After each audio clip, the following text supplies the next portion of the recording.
G'day everyone, Josh Lambert here. Just wanted to put together a quick video on how to adjust the gear linkages on the i30N. This is for a pre-facelift i30N hatch. However, the same technique can be used across all the manuals. Usually this is required when you're having trouble shifting gears first to second, sometimes it's fifth to sixth, and what happens is the gear linkages can become a little bit out of alignment. Over time I've found they actually stretch and so need to be adjusted probably once every 6 to 12 months.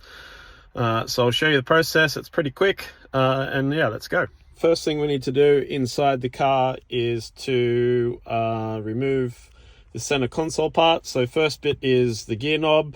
Simply pull it up. It does feel like you're going to break the roof or your hand. You need to pull it up, not twist, not anything like that. Just pull it up tightly. Not sure if I can do it whilst doing the video, but we'll try. Okay, that's come off. Next we need to take off this sheath around. A few little clips and things. Yeah, you got 4 or 5 clips that need to come out. The next we need to take out this part here. Okay, it's got some retention clips down the side under the front here. See if I can do this one-handed. Probably not. Yep, okay, lift under there and there. Now you don't need to fully take this out. I've found you can actually pull it out and lift it to the sides. So simply maybe put in 4th gear. We pull this up. Now I've actually already taken the cables out. There's 3 looms that go into it. Most of them just have little push clips that hold them in gear. Next part inside the car. What we need to do is essentially lock the car into 4th gear. That's where we need to make the adjustments. That's essentially the gear we need to do it. Now, if we don't lock the gear stick when we start playing with the gear shift linkages, cables and things that are down there, the gear stick will actually move, and then you're actually adjusting it without having any sort of baseline. So easiest way to do it is put it into 4th, and there's actually some little areas just here and down here that we can use to lock it out. Now what I've found best is Allen key. I don't know what size this is, you'll just have to sort of play with it. Just going to see if I can do this one-handed. Essentially it's going to go down and into this little hole here. Focus in, there we go. So that's essentially now locked the gear stick from moving sideways, so that's all locked in. Okay, and lastly a drill bit. Once again, not sure what size this is, been a long time since I did this.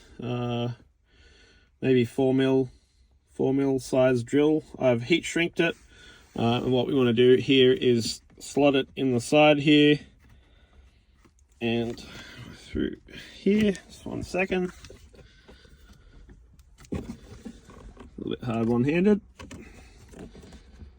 Yeah, so as you can see now, we've now locked it out, can't move forward. That little Allen key there is stopping that from doing that. And essentially we just need it in 4th gear. So that's the inside of the car. Now we need to get under the bonnet, and I'll take you through what's required there.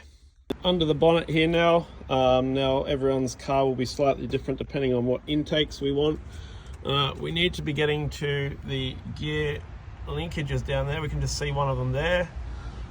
Easiest way to do that is to remove the battery, remove the intake, whatever you have, remove the ECU, and then remove the battery where the battery sits on. That will give you all the access you need. Combination of 10 mil and 12 mil. So battery to take the terminals off is 10 mil. There's a bolt here, that's 10 mil I believe. I've just taken the battery terminals off, pretty easy to do. Next we need to do is that 12 mil, that will remove the little battery holder, and I'll come back after I've done that. Battery is out of the car. Now I've actually decided I'm going to try and keep the intake in. Might just be able to get around it. So to take the battery out, we need to take off that bolt there. the little plastic clip that's holding the loom on top, that can just be opened with a pair of pliers just to kind of get that clip loose. And then yeah, we got 1, 2, 3, a bit of old corrosion there, 4 to hold that holds the positive terminal on, and then the 2 for the ECU.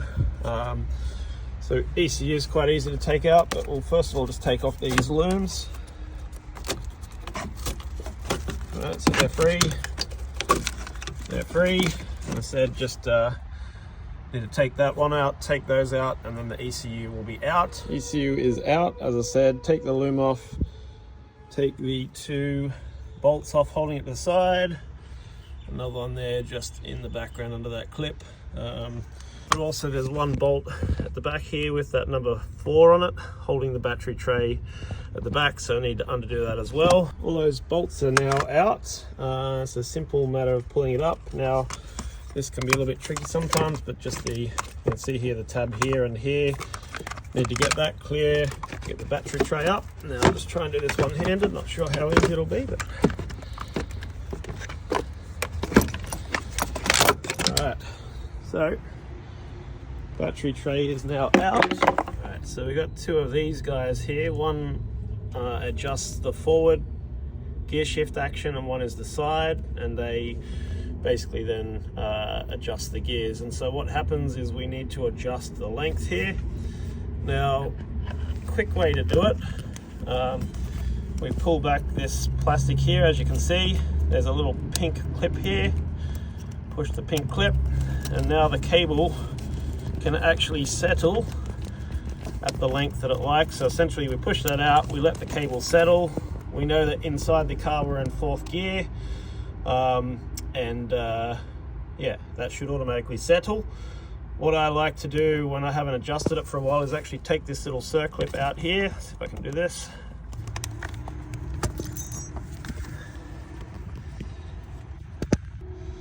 Alright, you can see that the circlip out is out. Now, little trick, sometimes the clip falls off and comes underneath, so you just need a little magnet or something to pull that out.